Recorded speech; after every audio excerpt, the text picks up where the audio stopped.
જે રીતે તમે વિચાર કરો કે અમને બગોદરા પાસે રોકી લેવામાં આવી છે, મહાપંચાયત થવા નહીં દેવાની આ ભાજપની કોશિશ છે. પોલીસના ધાડાના ધાડા ઉતારી દીધા છે. પોલીસ એવું ઈચ્છી રહી છે કે ભાજપના જે કરડા થઈ રહ્યા છે અમારે નોકરીઓ કરવી છે. અમે એને ખેડૂતોની પીડા છે પરંતુ અમે બોલી નહીં શકીએ. પરંતુ આજે ઈશુદાન ગઢવી, સાગર રબારી, અહીંયા અમારા ઢગલાબંધ નેતાઓ છે, એમને અહીંયા રોકી લેવામાં આવ્યા છે. પણ હું એલાન કરું છું તમામને, રાજુ કરપડા મહાપંચાયતમાં પહોંચશે, મહાપંચાયત કરશે. મહાપંચાયત કોઈ પણ ભોગે બોટાદમાં આજે થશે. ભાજપે આકાશ પાતાળે કરવા હોય, લાખો પોલીસ મૂકવી હોય તો મૂકી દે. ભાજપના કરડા કરવાના કારણે આજે પોલીસે તમામ તપાસોને કામો છોડી અને એ પોલીસ વાળા અત્યારે રસ્તા ઉપર ઉભી ગયા છે. આમ આદમી પાછળ, આમ આદમીના નેતાઓ પાછળ ઉભી ગયા છે. એનાથી શું મળશે પોલીસ? એનાથી શું મળશે ભાજપને?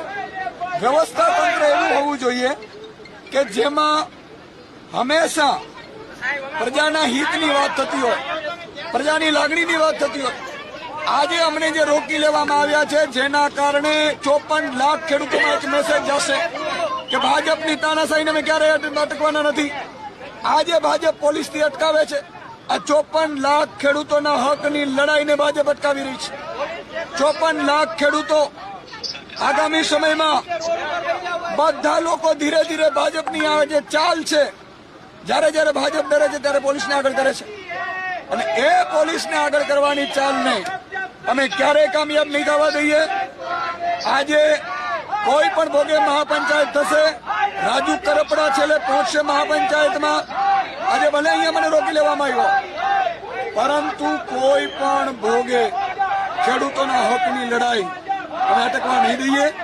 તમે કલ્પના કરો, ગઈકાલે મેં જાહેરાત કરી કે મહાપંચાયતો કરીશું, અને મહાપંચાયતની જાહેરાત મેં શું કરી, તરત જ ભાજપના એપીએમસીના લોકોએ બાઇટો આપવા માંડી કે પ્રશ્ન સોલ્વ થઈ ગયા. કેમ ભાઈ, અમારે દર વખતે આંદોલન નહીં કરવાના? અને તમે લેખિતમાં હજી સુધી નથી આપ્યું. જ્યાં સુધી લેખિતમાં ખેડૂતોને નહીં આપો, અમારી લડાઈ ચાલુ રહેશે. આજે અહીંયા રોકીએ છે, તમે જોજો. આવતીકાલે અમે મોટી જાહેરાત કરીશું અને જરૂર પડે માનનીય અરવિંદ કેજરીવાલજીને, ભગવત માન સાહેબને પણ અહીંયા ઉતારીશું. કોઈ પણ ખેડૂતનો અવાજ રૂંધાવા નહીં દઈએ. 54 લાખ ખેડૂતોનો અવાજ છે, એ ક્યારે અટકવા નહીં દઈએ. એ અમારી ગેરંટી છે.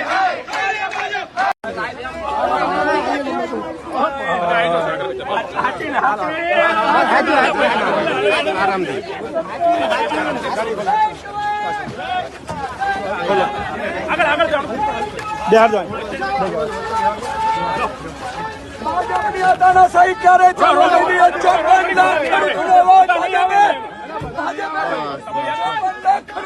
હાલો બેજો બેજો બેજો.